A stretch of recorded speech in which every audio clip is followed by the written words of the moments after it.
I spotted my girlfriend being unfaithful right outside a pub the previous evening. I didn't shout or make a fuss. I simply snapped a picture, headed back home, and forwarded it to her folks with the message. Figured you'd want to know what your daughter's getting into. Her name is Aaliyah. For 3 years, she meant everything to me. We created a home in the house I owned outright, a spot I'd slaved through overtime shifts for ages to buy. The initial 2 years felt solid, or so I believed. But over this past year, things shifted. Aaliyah landed a position at an upscale advisory company, and all of a sudden, our setup wasn't sufficient anymore. My buddies were too rowdy, my outfits lacked labels. My role as head technician at a car lot wasn't flashy. She began discussing status, connections, the lifestyle she felt entitled to. I covered the fancy meals, the short getaways, the costly presents she craved, convincing myself it was temporary. I was naive for believing that. It's clear to me now. That evening was meant to be a relaxed one indoors. She claimed she had an obligatory after-hours business meal. Near 10 p.m., my cousin rang me up, needing a boost since his battery was dead. His vehicle was parked at a tavern across town. Not an issue. I snatched my keys and drove over. Once I jump-started his ride, we were chatting in the lot when I noticed her. No way to confuse it. She was positioned beneath the glowing sign of the pub, the spot she described as a dull office spot. She wasn't surrounded by colleagues. She was entwined with a lanky man in a tailored outfit I'd never encountered, giggling in that exaggerated tone she reserved for charming others. Then she rose on her tiptoes and planted a kiss on him. It wasn't a casual cheek brush. It was an extended, passionate one, the type that erases any uncertainty. A chill settled deep within me, everything going numb. The fury burned inside, a searing twist in my stomach, but outwardly, there was only sharpness. My cousin began to speak, likely checking if I was all right, but I raised a palm to quiet him. I drew out my phone. My fingers didn't tremble at all. I focused the lens, ensuring the pub's marker showed in the frame, capturing their expressions sharply. Clicked once. Only once. Then I climbed into my pickup and returned home. I settled on my sofa in the shadows, gazing at the image on my screen. Her. Him. The embrace. The full narrative captured in one shot. I pondered my next move. I could wait for her return and explode in a heated argument that might conclude with her weeping and me likely relenting, or I could terminate it. Neatly. Firmly. I considered her parents, Theophilus and Martha. They were cornerstones of their congregation, a deacon and a prominent singer in the choir. They prized outward perfection, their household's flawless image. They cherished me for my reliability, for owning my residence, for being the steady, dependable partner their child required. They were clueless about their daughter's true nature away from their gaze. It was moment for revelation. I started a fresh message and added the image. I dispatched it to both in a shared thread. The note was straightforward. Thought you should see what your daughter is up to. I pressed send. Then I switched my phone to mute and turned in. By morning, my device was flooded with alerts. Unanswered calls from Aaliyah, her parents, her circle, furious messages, desperate ones. I disregarded every one. I anticipated she'd unleash a storm of chaos, and that image had ignited it. I suspected she wouldn't simply gather her items and depart. She'd demand a showdown. She'd crave the spectacle. So I readied myself. My residence features a surveillance cam above the entry, but I needed more solid proof, something irrefutable. I grabbed my spare phone, connected it to a charger pack, and positioned it on the ledge by my front window, aimed straight at my driveway where my vehicle sat. It was a vintage 1970s Chevelle, a machine I'd invested 5 years rebuilding personally. It was my greatest achievement. I started the recording. Then I brewed some coffee and bided my time. It wasn't a long wait. Around 11 a.m., her vehicle skidded to a stop at the edge. She didn't exit by herself. Her closest pal, Rosa, accompanied her. Aaliyah emerged from the rider's side, clutching a metal bat. My bat pulled from the shed. She was already yelling as she stepped onto the grass. Raw fury. James, come out here, you spineless jerk. You believe you can wreck my world? You think you can shame me before my family? I observed from the glass, my old device capturing it all. Rosa was spurring her, shouting about how I was a lowly traitor for my actions. Aaliyah strode directly to my Chevelle. No pause. She swung the bat full force into the driver's glass. The crash of breaking shards echoed sharply. She continued. She hammered it repeatedly. Onto the front, creating a huge buckle. On the front glass, fracturing it into a web of cracks. Along the doors, carving deep scratches into the bespoke finish I'd labored months to achieve. She lost control, howling and swearing as she demolished the single item she knew I treasured. Rosa was capturing it on her device, likely for some online triumph. When she finally gasped for air, she hurled the bat onto the yard and charged my door, banging with her hands. "You witness what occurs when you cross me, James? You see?" That's when I swung open the door. I wasn't armed. I held my phone, connected to emergency services, speaker active so she heard the steady voice. Her expression drained of color. The fire in her gaze turned to sheer terror. Rosa halted, recording instantly. "There's a female here who's just performed serious property destruction on my land," I told the operator. "She wielded a bat to ruin my automobile.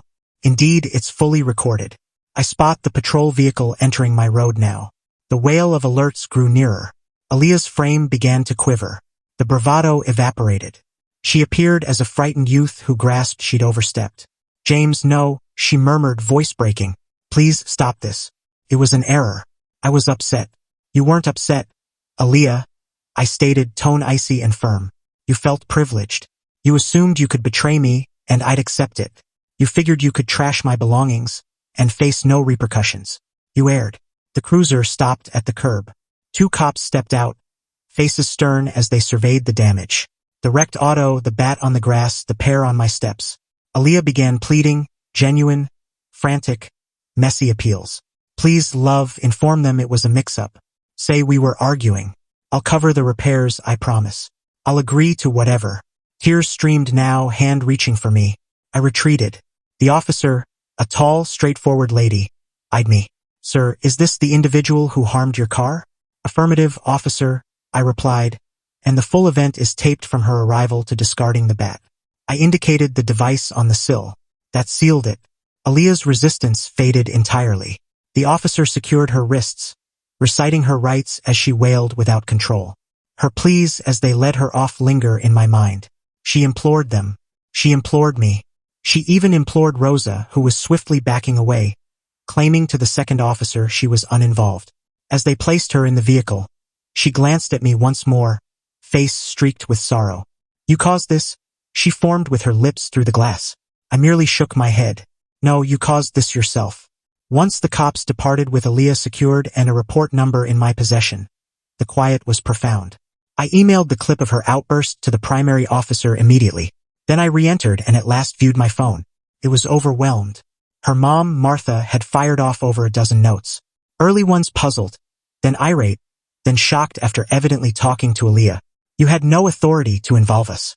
This is personal." I responded solely with a capture of the incident number. That ended her messages abruptly.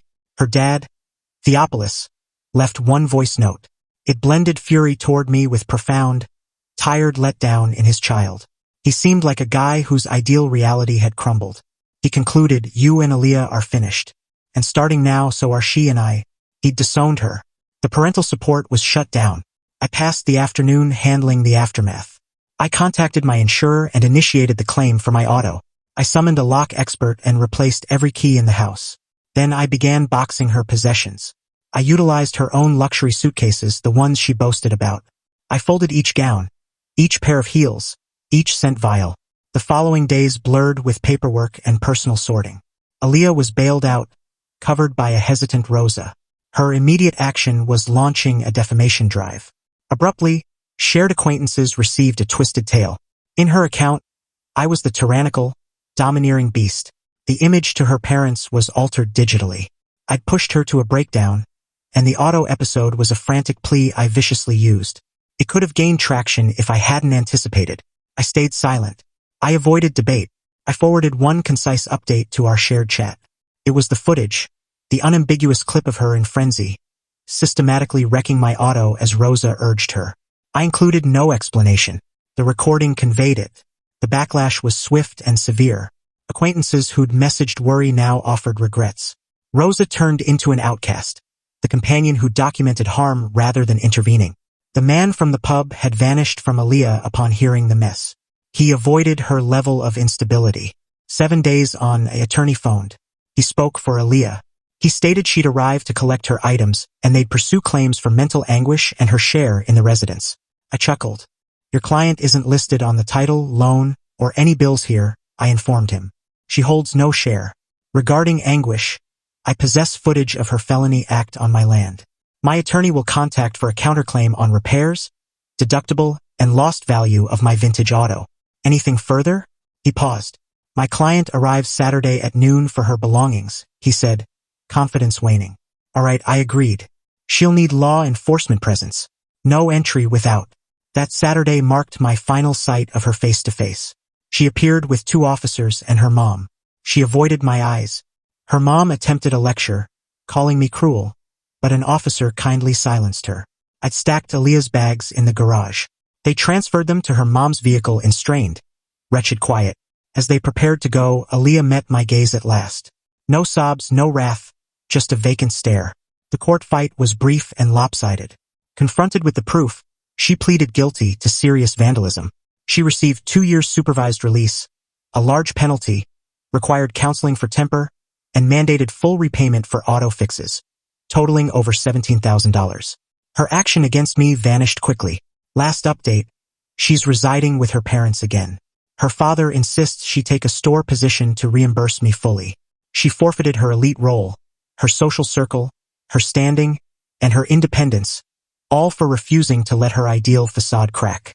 She opted for the bat over mature handling. I had my auto restored. It shines like before, but each drive reminds me of that evening. Anger has faded. Only calm remains.